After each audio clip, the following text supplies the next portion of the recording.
Hi there, how are you doing? In this video, we'll talk about performance tuning techniques.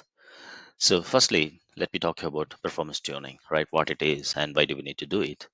So, performance tuning is nothing but avoiding huge number of resources and returning the result in less time is known as performance tuning, right? So there can be a number of ways to tune it, and there are several days. Like we may have to do the tuning at the database level, we may have to do the tuning at the SQL level, and we'll have to do the tuning at the table level as well, and at the architecture. When I say architecture, at the database architecture level as well. So there are several aspects. So in this session, we'll try to understand high level at each stage what kind of tuning we can do and how do we monitor for the performance bottlenecks, and so that we can deep dive into how to resolve the performance issues in later sessions, right? All right, so let's go to the next slide. And by the way, I have used slides GPT, which is an online portal, to generate this PPT, and I'm leveraging the same thing. So looking at here, this is the agenda. So we'll be talking about database performance tuning and what are different options we have at the database level to tune. So what is called as like memory allocation and then connection pooling and then in-memory optimization, disk IO. All these four options comes under database level tuning. Followed by we have table level, and then followed by we have SQL level, and then we'll look at architectural level tuning, and at the end we'll see different tools and methodologies to debug the performance issues, right? Right. Let's go and look at. So, what do we do at the database tuning, right? Significance of tuning. Database tuning is crucial for enhancing operations of efficiency, reducing the resource consumption, and ensuring optimal response times then that align with the user expectation. So, as I mentioned earlier, this is nothing but the number of resources what are available in the database is something we cannot use all for one single session, right? We may have to reduce it. Think of like a database which is configured with, just for an example, with 120 gigs of RAM, and it has about like 3 terabytes of data. When you try to perform some sort of aggregations on the entire table, and if it is going to take all 120 gigs of memory, then no other session can technically execute within the database. That means we have to reduce the amount of resources that we consume with respect to the number of cores, with respect to the RAM that we consume, it has to be reduced. And then at the same time, we have to make sure that we also deliver the result within the optimal time. So whenever I say that optimal time, there is nothing like a concrete time by when we have to return the result. It depends on the business use cases, maybe a session, maybe a business whose data is pretty large and they are trying to do the ETL. Maybe for ETL, it is accepted to run up to 30 minutes in case if you're doing large amount of data aggregation. Whereas in case if you are having a user facing application and they're trying to maybe query for a product, a specific transaction, then the target would be like 1 or 2 seconds or sometimes even milliseconds. So this is like the optimal time for that specific business, right? So that's why whenever we say that optimal time, it is all case to case. It is something decided by the business, and then we have to optimize our sequels and the resource utilization accordingly. Then the next thing is recognizing performance issues, right? So if we have to tune, the first thing is like we have to understand what are the performance issues. So here, like common performance bottlenecks includes slow query execution, deadlocks, and excessive resource usage, right? And poor response times. So what does it mean? Let's say that, as I mentioned earlier, like if you have a query which is taking pretty much entire database resources, that means that no other sessions can execute. Even if they're submitted, they'll keep waiting for the memory and for the CPU and for IO. That means it is going to impact all other sessions. So in this case, it's not going to be an issue with the other sessions probably, but the current session that is running in the database or the current query that is running in the database is taking up all the resources. So that's one way of identifying like what are the sessions or queries that are taking most of the resources. We have to find out them and then fix them, right? Not to take so many resources. And the second thing, deadlock. So let's say that there are several sessions that are running in parallel concurrently in the database, and then there are some deadlocks that are getting caused.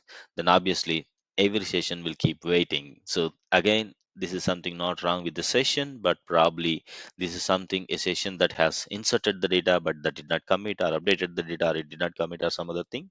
Then a deadlock can happen. Whenever the deadlock can happen, then obviously no other session will progress, which is trying to access the same data. right?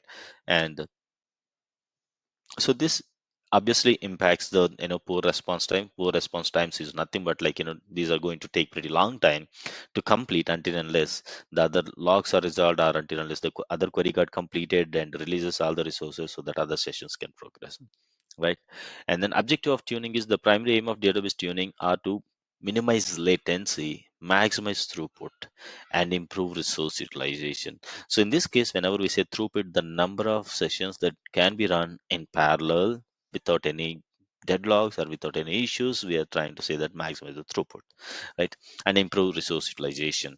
So what if like the database hasn't been configured appropriately, though you have fine-tuned your query, still it's going to be an issue, which means that we have to tune the parameters at the database level in such a way that the IO operations are going to be faster and the queries will complete within the short span, and they will go, I mean, like many other aspects in short, right?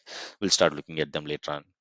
So this is at the database level, trying to understand on a high level. And once again, so memory allocation, effective memory management, including capacity planning and configuration, directly impacts the performance of SQL execution, right? So as I mentioned, let's say that if your database is pretty large, maybe like 5 terabytes or 10 terabytes, and hardly have 120 GB of RAM, that's nothing but like the same amount of memory probably you're going to allocate for your SGA, some of it. So what happens now, like when you don't have sufficient memory, just one query itself is going to take entire memory, right? While the batch jobs are running, that means that any other reporting queries that gets triggered against the database are going to slow down. So we have to plan appropriately to decide how much of memory do we need.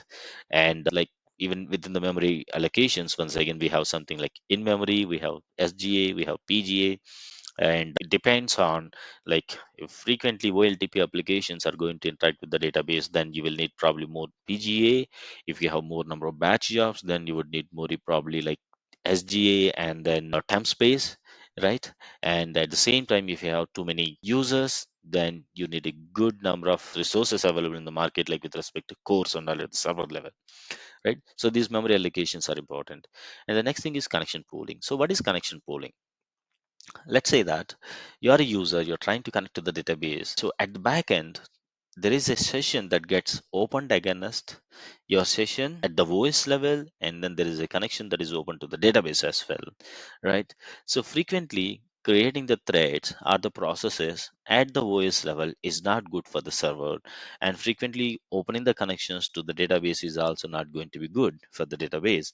So considering that, what we can do is like we can go for connection pooling, which is through usually some sort of web application servers where the session gets opened, and there we can specify how many connections do we want to keep alive all the time. That means that whether someone is interacting with the database or not, the application server can always keep the connections open.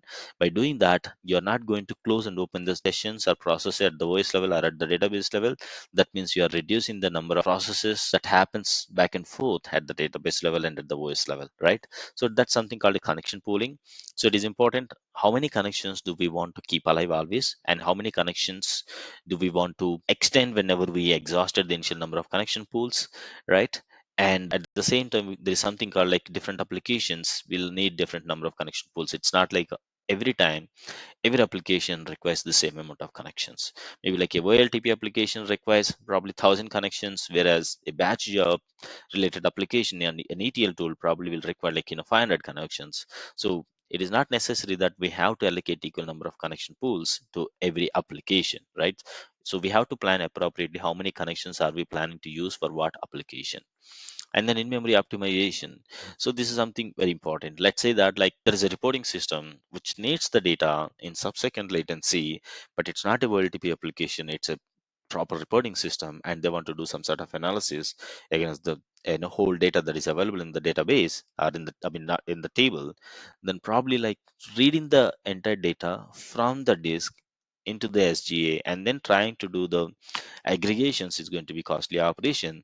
In such kind of cases, if the table is going to be frequently accessed and it is very important, then probably you want to cache it into the in-memory or the buffer cache. Again, you have to plan it very well. In-memory and buffer cache are pretty costly storage layers, and we may not always have sufficient memories. Hence, we cannot push every table into the in-memory, and we cannot push every table into the cache. So we have to find out appropriate use cases.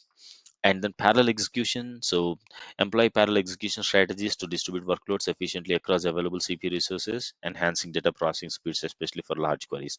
So what does it mean? Let's say that once again, like a database with probably like 1,000 connections that can be spanned. And for the OLTP application, because they frequently want to open the database, perform some applications, they may want more number of connections. Whereas the third application, which is a batch kind of operation, and they're just trying to read the data at once, maybe they need less number of connections. So while we can do the connection pooling, at the same time, how many parallel threads do we want to use? That is something very important. For OLTP applications, usually we don't use any parallelism within the database to span multiple threads. But whereas in the batch applications, usually we use the degree of parallelism, like 4, 8, 16, something like that, so that we can quickly retrieve the data even if the volume is pretty large, right? So that is important. We have to be distributed carefully. And then disk IO, optimizing the disk input output operations is key, ensuring rapid data retrieval and storage, impacting overall system throughput significantly. So what does it mean? Let's say that in a layman term, in every laptop or probably server, if we look at, like earlier, we used to have the magnetic tapes to store the data. Then we got into the hard disk drives. Now we are into the SSD drives. So what is changing here? The memory structure, this speed, the way how we are storing and retrieving it is varying, right? If you compare hard disk drive and solid state drive, the solid state drive performance is going to be much more faster compared to the hard disk drive, which means that if your database is sitting on HDD, ultimately it is going to be slower, even if you're trying to query one record compared to the database that is sitting on top of the SSD drive, right? So the disk IO operations needs to be planned very carefully, and the respective hardware has to be procured so that your database can serve all the requests efficiently, right? And if you look at all these parameters are at the database level tuning. So far, we did not talk about anything like at the session level, at the table level, or at the query level, or rewriting the query or anything as such. We have been talking about database level tuning, right? So memory allocation strategies, as I mentioned earlier, like we have SGA and PGA, which are frequently used, and we have to plan appropriate amount of memory that gets allocated to the SGA and PGA, and there are a couple of other options.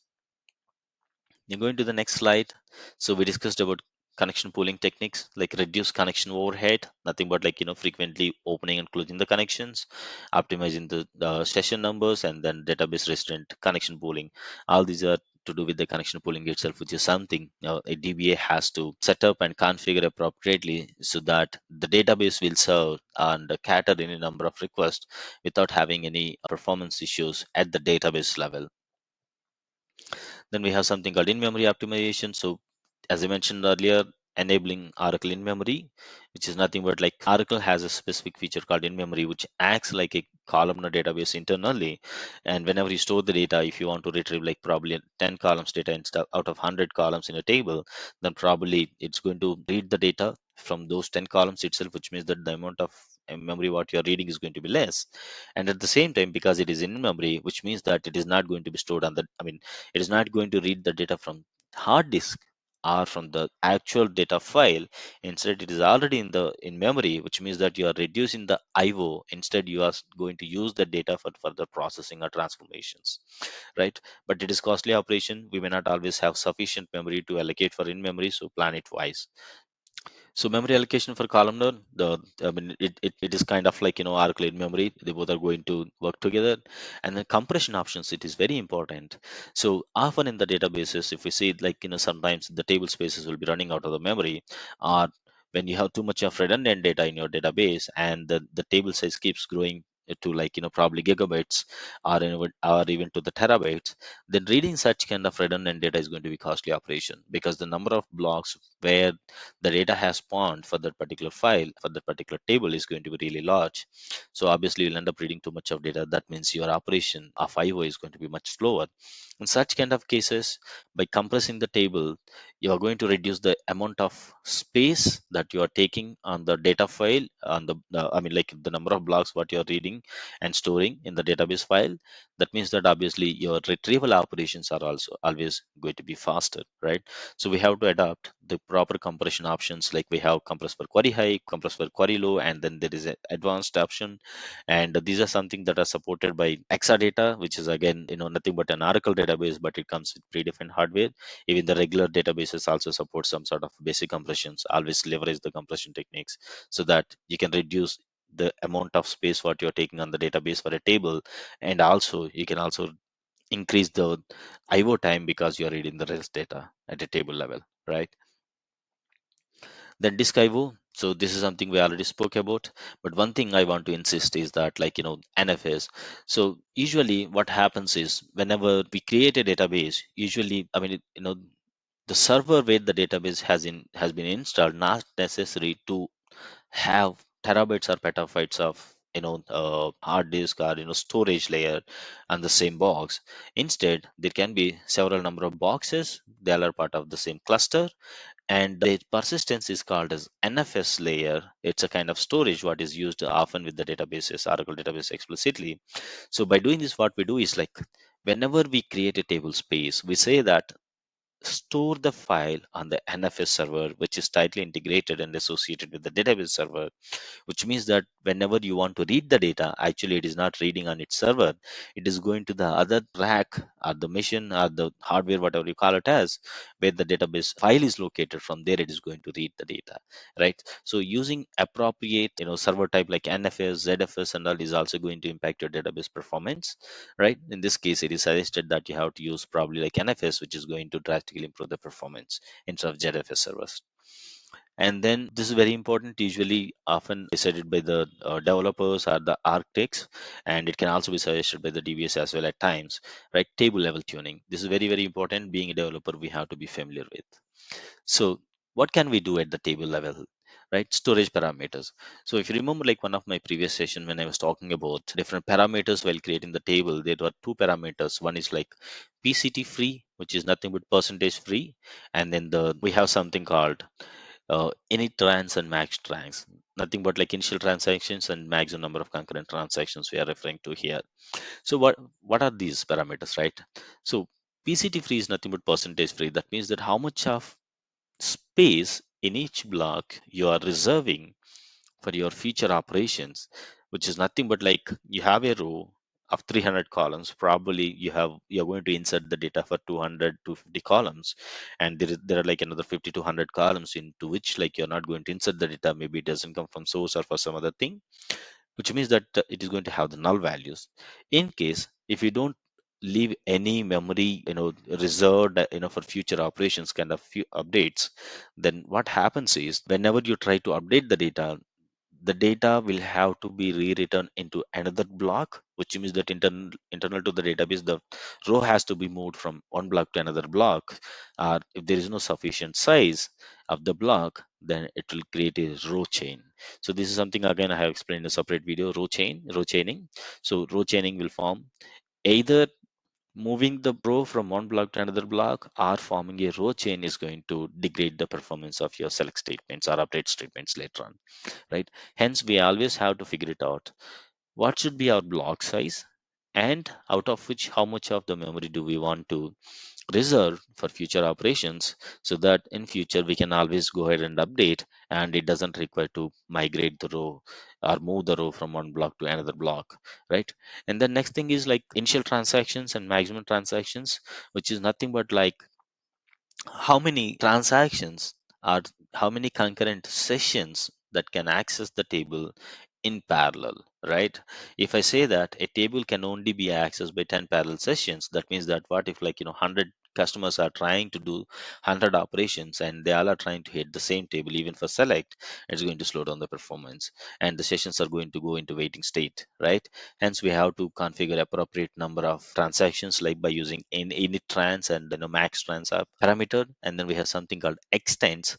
So this is something again I have explained earlier, like extent is nothing but how many blocks are we going to have part of each extent. So we have, I mean, like if you look at the database layers, the storage layers that I have explained in one of the first video, so we have something called segment. Underneath the segment we have extent. Underneath the extent we have the blocks. So an extent by default reserves 8 blocks, and each block will be of size 8 KB by default. And these are something we can always configure. So while creating the table, in case if your table is going to be really large with respect to the number of columns, then probably your number of extents and increment by each extent can be like maybe large volume, large number of extents instead of limiting it. Let's say that, for example, if your row, each row is going to be somewhere around like probably let's say that 500 bytes, just for an example. And if you keep incrementing your table space by like or your extents by every 1 MB 2 MB kind of extents, then it will not scale in case if you want to do the batch operation, because the operation will keep waiting for more memory to be procured for the table before it starts inserting, until unless it doesn't know where to exactly insert, in what blocks it has to insert, right? Considering those things, we should always configure maximum number of extents, so and how many extents to be extended each time, so that whenever you want, it can extend at once large number of blocks. By doing so, as and when you require more memory next time, again it will have huge number of blocks that are ready and to be stored by your table, right? So this is something at the table level we can configure. Then we have indexing. So indexing is going to improve your performance when you query the data, but whenever you want to perform the DML operation, indexes are going to degrade the performance, right? And then you have something called partitioning. So let's say that you have a huge table which has like last 10 years data, and you haven't partitioned it. Let's say that like it has about 1 billion rows. Whenever you fire a select statement based on any column, it is going to take pretty long time, because it has to scan entire table to get the data what you want. Instead of that, if you partition it maybe by, let's say that like often you're going to query last 1 month data, last 1 year data, or last 2 years data, but not more than that, then partitioning it based on the date when the data was inserted, or like based on the effective date or based on the end date, what are the columns you want to use it frequently. So based on those columns, if you partition, whenever you query it, it knows exactly how many partitions it has to hit to read the data instead of scanning the entire table. And this is ultimately going to improve the performance. You're going to reduce the number of blocks and the amount of rows that you're scanning and reading from the disk, which means that you're going to save lots of space, memory at the database level, so that that can be utilized by other sessions in parallel. And at the same time, because the amount of rows you are reading are less, your query performance is always going to be improved. But at the same time, going back to the indexes, there are something called as global indexes and local indexes. Even if your table is partitioned, if you have a global index, which is going to pretty which is going to take pretty long time to refresh whenever you perform any insert operation, even for one row. Maybe in such kind of cases, you may want to create the local indexes, but these are case to case. Always, assess what is the right option. Should you go with the global index or should you go with the local indexes? And what is global and local indexes is something I'll explain in separate sessions while talking about indexes. And then we spoke about the block size already. And then we have something called data compression, which is also we spoke about, like whenever you have any cloud columns or columns, usually it is suggested to do data compression with high, so that whenever you're going to read it, you're going to read less number of blocks. That means that your query reads are going to be faster. I'm not talking about returning the data, I'm talking about like reading the data from the IO. It is from the data file, it's going to be much more faster, right? So you can specify the compression techniques at the table level, at the partition level. Always remember, whenever you partition your table, you have to specify the compression at the partition level. If you specify at the table level but do not specify at the partition level, then it's not going to work out. Your partitions are not going to be compressed. Then we have SQL table tuning. So far we looked at what are different ways we can optimize at the database level, which improves the database performance, but that will also improve your queries. Then we looked at the tables, which impacts your database performance. Once again, your response times and the amount of IO what you do by configuring up, by using right attributes and configurations at the table level. And now let's look at like SQL level, what can we do, right? Query optimization. Whenever we say SQL level tuning, it's nothing but query optimization. This is something often developers battle with to make their queries run faster, right? So what do we do here? Optimizing SQL queries for performance involves writing efficient SQL code that is easy for optimizer to process, minimizing the resource consumption. So what does it mean? Let's say that you have a table which is indexed and it doesn't use the index, right? By default, when you use it, it doesn't use the index. So I mean, like in case, right, it is supposed to use it, but database can decide on its own internally whenever it parses whether it has to use the index or not based on the stats and histograms that are available.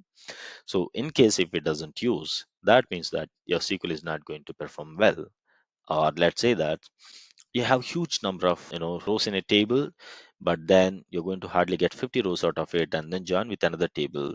So in case if you are going to join the two tables directly, then it may not be able to get appropriate estimates and it may pick up the bad plan. Instead of that, if we convert the large table into a width class where you're going to return only 50 rows, even though the table size is large based on your filter condition, and then when you join the width class with the actual table, it is going to be much more faster because it will be able to identify how many rows approximately it's going to return from the width class. Based on that, it will decide whether it has to do the hash join or nested loop join internal to the database, right? So the query optimization is always important, all right? And try to avoid distinct keywords whenever it is possible, because like let's say that you have 100 columns, and if you just put distinct keyword on top of 100 columns, it is going to slow down the performance of your entire SQL.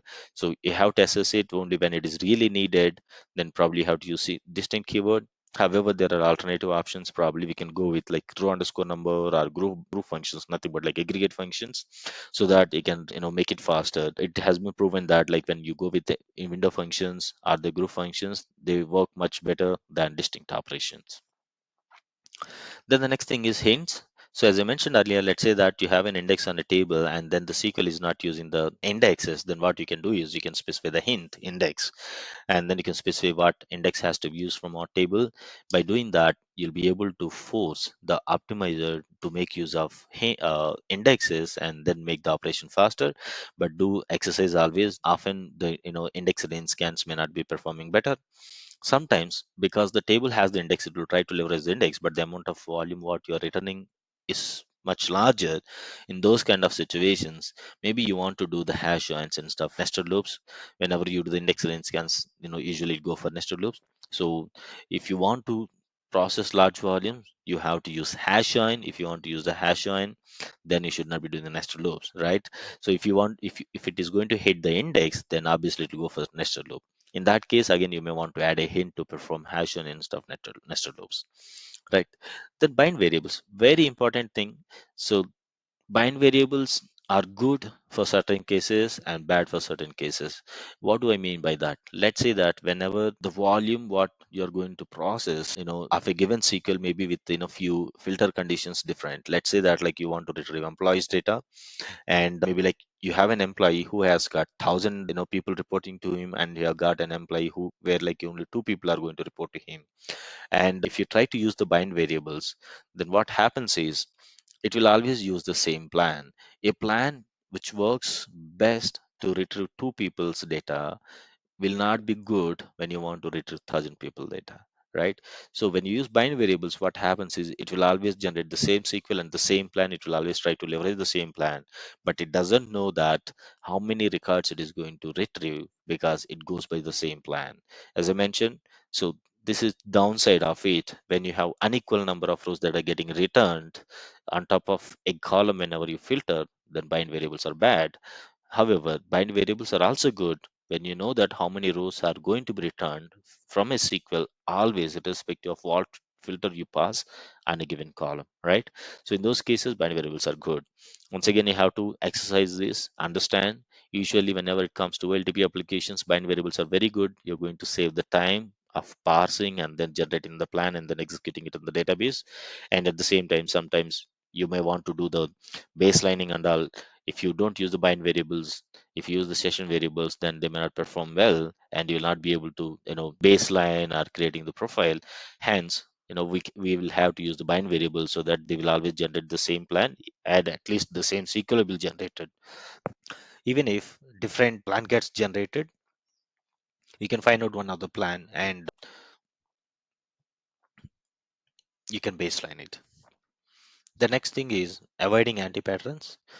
Recognizing and sidestepping common SQL anti-patterns such as excessive joins and suboptimal index usage mitigates the performance risk. It is nothing but let's say that you have 10 tables, and you're not going to get any data maybe from some of the tables, but you just have joined them part of you know your process, which makes no sense, right? Let's say that like you have four tables and all four tables are going to be joined.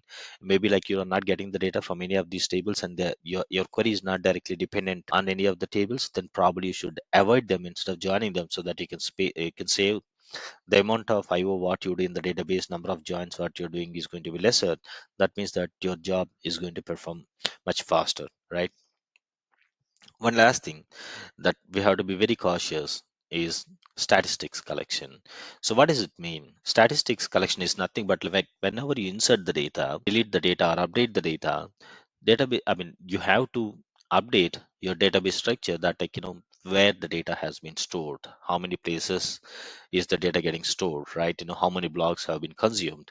Maybe sometimes what happens, like you have inserted the data and then you deleted the data, but the database doesn't know that like you have deleted the data, some of the blocks have been released. In that case, whenever you try to query the data from the table, it is going to even read the data from the empty blocks as well, which means that it is trying to simply read a data which doesn't exist in a block, and it is going to waste your time, right, and the resources as well. So hence we have to often gather the statistics at the table level, so that the database will be up to date, like what and all blocks are utilized by the table, so that your session exactly will know from what blocks it has to read the data, and thus it saves the time, right? And there is something called histograms as well, which is a bit advanced compared to the standard statistics, and that will enhance the performance further. And basically, stats and histograms will help the optimizer to come up with a better plan, which ultimately runs, pretty faster compared to the plan which gets generated without having proper statistics or histograms. And then last thing we have is architecture level tuning. So whenever I say architecture level tuning, that means that the way how you have designed your schema and your database, right? So let's say that, just for an example, I'll give it in a quick overview. You have a table which is having the data of, like, let's say that 5 terabytes, and you want to do an aggregation, like how many transactions happened, let's say that as of yesterday in the last 1 year, hitting the all the partitions of last 1 year, and then trying to count it is going to be much costlier operation, and that is not scalable. Instead of that, if you have an aggregated fact where you have already aggregated the data using a batch job and then persist it, irrespective of how many times you need to do run the aggregation, you're going to run the aggregated table, which is going to have less number of rows. That means that your job is going to run much faster, and you're going to save the IO and the memory, whatnot, all the parameters that can be stored at the database level, right?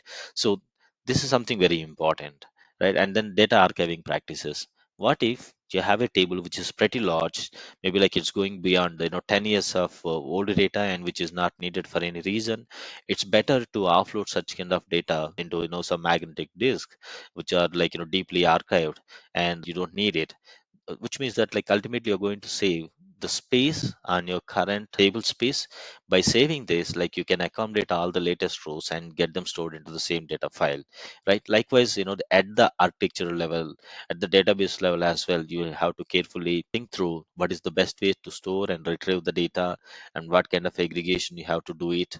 And the tables can be joined together or not, like people who are familiar with data warehousing concept, we have something called a snowflake schema and star schema. If you organize your data in the star schema model, it's going to be like one to one join. Ultimately, they're going to increase the performance. However, if your schema is like snowflake, which means that there are intermediate tables which are getting joined through, then your SQL may not perform well. However, this is something cannot be always enforced, because your data structures can be complex and they may not be fitting in star schema as well, right? So likewise, there are several practices at the database architecture level that can be followed. By having proper architecture and the database design, you'll be able to gain the performance, which is neither at the database level, nor at the table level, nor at the SQL level, but all three together. Now, let's say that like all this while we have been talking how to optimize, but how do we monitor and get to know that whether we have a performance issue or not?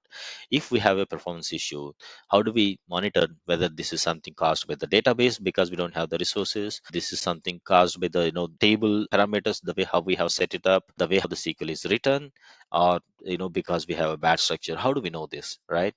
So simple, like we have something called as explain plan, which you can always generate first thing.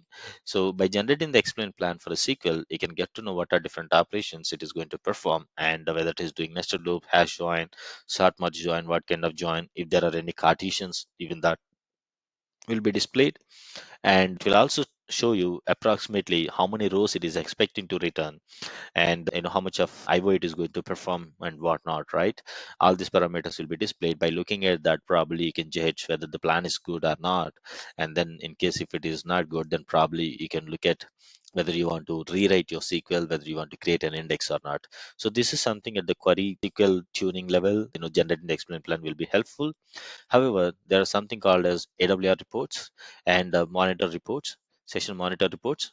So session monitor reports and AWR reports are like once your query is executed in the database or while it is getting executed in the database right now, you can generate these reports, and by extracting these reports, you can exactly get to know what operations it is doing, where exactly is it spending time, whether it is, and at the same time, you can also monitor whether it is waiting on the CPU, whether it is spending more time on the CPU, or it is trying to read the data from another cache, or it is trying to do the index range scan, or it is trying to do the hash join. Is it because it is reading too much of data from the disk, whatnot, right? Or sometimes like it will also show you that in the plan you can see that the estimated rows is going to be, let's say that like 1 million, but when the query gets executed, probably you'll get like 20 or 30 million rows. That means that your table doesn't have the statistics. So all of these things can be found in the AWR report and the monitor sessions report, which are two more ways of monitoring your session. And these are to monitor the sessions, and then we have to find out where the issue is. Then we will decide if in case if it is waiting on the CPU, then probably like, and or like if it is needing too much of memory but there is no sufficient amount of memory, then we have to get in touch with the DBAs, either more memory can be allocated or not. But often first we have to check whether our SQL is efficient or not, right? Once your SQL is efficient but there is no way we can reduce the amount of IO, and then we have to get in touch with the DBA and look for like what can be done at the database level to allocate more memory. Otherwise, we have to rewrite the SQL. Right. So going to the next slide. So tools for monitoring sessions, as I mentioned, one is SQL Monitor Report, and SQL Monitor Report is something can be generated from the Enterprise Manager or even from the SQL developer as well, in case if you have access to query the dictionary tables. The next thing is active session history, ASH table we call it as. So like let's say that you are not monitoring the SQL, and like you are not interested to check the today's stats, but in general, like how a SQL is getting executed, how long is it taking, and what events it is performing and all historically, then probably you can use the active session history, and there is something called as like DBA active session history in case if you want to get the history. So these two tables you can query and you can get the plans, the timing, whatnot, right? Everything you can get it. And these active session history information can only be optimized from the viewed v tables, which is nothing but like gv dollar tables we call it as, right? Like gv dollar active session history, gv dollar dba history active session history, and then we have sessions information, we have all the historical plans information. There are several dictionary tables that are available. By using these options, we can always monitor what sessions are running, what operations are they doing, what wait events are they waiting on, and all of these things, right? So yeah, that's about tuning. So once again, there is no one way of tuning. So the tuning has to happen at several layers, at the database level, at the table level, at the SQL level, and at the architecture level. If one of this is not accurate, that means that your sessions and the database is going to perform slower, and your applications are going to be impacted, right? In our next session, we'll start deep diving into each and every parameter, and let's say that like we have to tweak something at the SQL level. What kind of SQL tuning do we do it? In fact, that's going to be our main focus as well. So Feel free to comment what do you think about the session. In case if you feel good, feel free to subscribe, and then comment what do you like most about this presentation, and what area do you want me to cover more, or if something is not clear, feel free to comment it so that I can explain it once again. Till then, have a good day. Bye bye.